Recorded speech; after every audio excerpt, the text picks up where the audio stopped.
Mike Radich here, and I'm now joined on the phone by mixed martial artist Sheldon Westcott. Sheldon, how are you? Good. How are you, man?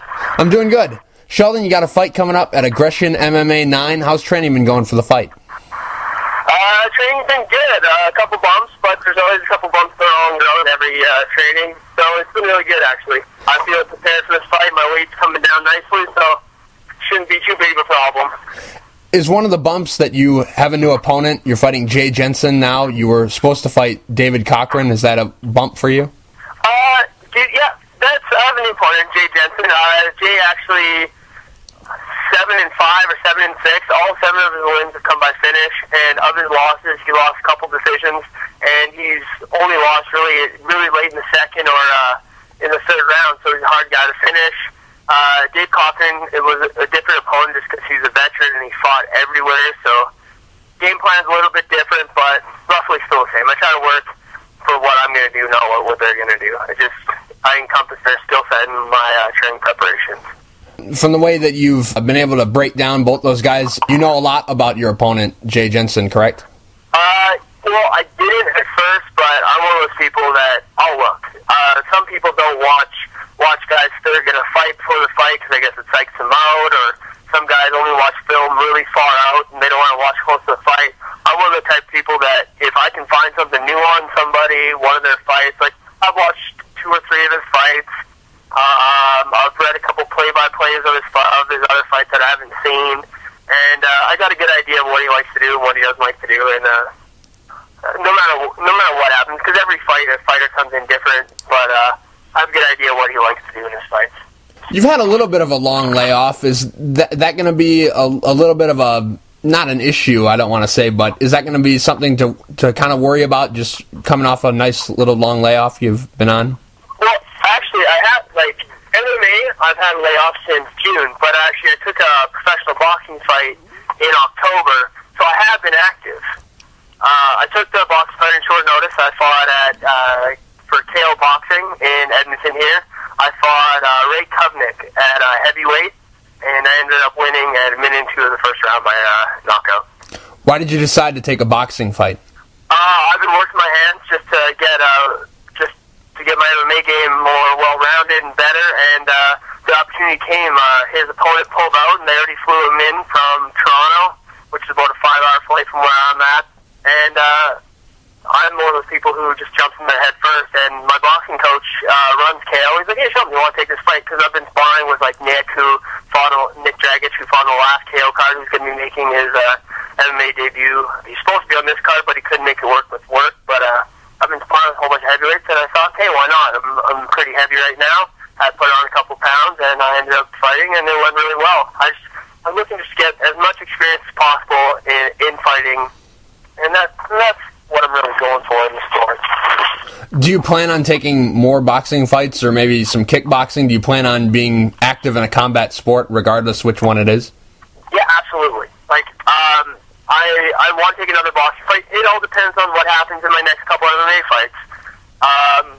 If I continue to have good luck in my MMA fights and keep winning, keep training hard, and a boxing fight comes up, you know what, I'm going to take a boxing fight. But if I'm a couple fights away from fighting in the UFC, I'm not going to risk my end goal. I started boxing just to get better at MMA, so I'm not going to risk my end goal of being in the UFC for a boxing fight. But if I have some time between fights, yeah, absolutely, I'll take a boxing fight. Your last MMA fight, well, actually your last 2 MMA fights were against Thomas Denny. In the second fight, how worried were you when you had 1 point taken away that if he was able to win the 3rd round, it would have been a draw again? Well, the only thing I thought about that point at the time, I didn't think that it was the back of the head. Earlier in transition, I hit him, and I hit him once in the back of the head pretty clean. I watched the video, and you know what? I got a warning. Then the second time, what happened was I hit him clean, and I hit him on the ear. You could actually see his ear move, and he made because I hit him quite hard, and the ref thought it was back of the head. And I wasn't even thinking about the fight as a whole. I was thinking, I'm not going to lose it. I didn't want to lose that round. I didn't want to lose a single round to that guy again. And I knew my cardio was there, and I knew I made the improvements I need to make, and I just didn't want to win a round. So that was my whole mindset. And right after the fight, I was thinking about it, being like, he would have won that round, it would have been a draw again. No, it was worrisome, but at the same time, I wasn't even thinking about it, which is kind of dumb. But I wasn't even thinking about, what if I don't win this round, it's going to go to a draw. I just wanted to win the fight. I was trying to finish the fight from the get-go. So I've been looking at finishing the fight, not winning decisions. Would have you have gone mad had that been a draw again? Because I know in the first fight you really felt like you should have got a decision. Yeah, absolutely. I thought the first fight, I thought I won the first 2 rounds, and he won the last round. I thought the first round could have been in 10-8 in the first one. But it went to a draw. I learned a lot. And you know what? I learned some veteran tricks from something I would never have gotten fighting guys who didn't have the experience that that guy fought. And yeah, I would have drove me crazy if we went to a draw again. Absolutely, 100%. From some things that I've been seeing on the internet, you're no longer with the MFC. What exactly happened with them? It's just, I had a falling out with Mark, the owner of the MFC. You know what? In my career, I'm looking out for my best interest, and you know what? I took my boxing fight. I got the okay from the MFC, and then the second time I went to them, I followed protocol and asked, "Hey, can I take a boxing fight?" They said, "Yeah, sure." And then the Ultimate Fighter tryouts came around, and I will obviously, I'm a 170-pound fighter, and they're doing my weight division. And sometimes it could be as far as 3-4 years apart. And so I thought, yeah, I'm going to go because my MFC contract is only to Canada. And Mark told me that if I went and tried out for the show, he put an injunction on me and all this other stuff. And I'm like, you know what? That's not the way I want to go. I'm going to fight for someone who is wanting me to succeed. You know what I mean? Like, you know what? I understand that he wants his brand to grow as big as possible. At the same time, if a guy has an option to go to the NFL, do you think the CFL team's not going to give him a release to go play in the NFL? Of course they will. Right. They understand the game. And he really just doesn't understand the game, and he just doesn't understand. He doesn't really look out for any of his fighters, as you've seen throughout the past. And then Aggression came to me, and they offered me a contract that was fair. And do you know what? Everything I've had to deal with Aggression they're looking out for themselves, of course, but at the same time, they understand that they want as many guys from their organization to go to the UFC as possible because everyone will want to fight there who's not in the UFC. And that brand, to me, shows that they care about their fighters. They're looking out for the best interest of the fighters, not just their own pocketbook and not just their own promotion. So how many fights do you have with Aggression MMA? 3 fights. And Mark Pavlich... 3 fights with Aggression, and if I want to have a boxing fight, they're okay with me having boxing, and there's also Zuffa clause there, so if I get the call to come up, there's no issues there. Mark Pavlich has said that the reason why you're no longer with the organization is because you were turning down fights. Is there any truth to this rumor? Oh, absolutely not. What happened was in October, I fought my heavyweight fight in October, and because I fought him the same night as he said it was okay for me to fight, he asked me once if I wanted to take a fight at 170 pounds. That was 203 pounds. You know what? I can't make that in 2 weeks. I can't make 170 pounds in 2 weeks when I'm 203. I'm not going to shut my liver down just to have a fight because Mark needs to sell some tickets. And then the stuff happened with my boxing fight, and at that point I decided that I didn't want to fight for the MFC anymore. And it wasn't that I didn't want to. I just didn't want to fight for them. It wasn't that I wanted to turn down any opponents. Not that I didn't want to fight anybody. It was just at that point I just was kind of done with the MFC as a whole. He also said that you had to buy out your contract. Is this also a rumor, or is there truth? Nope, that's true.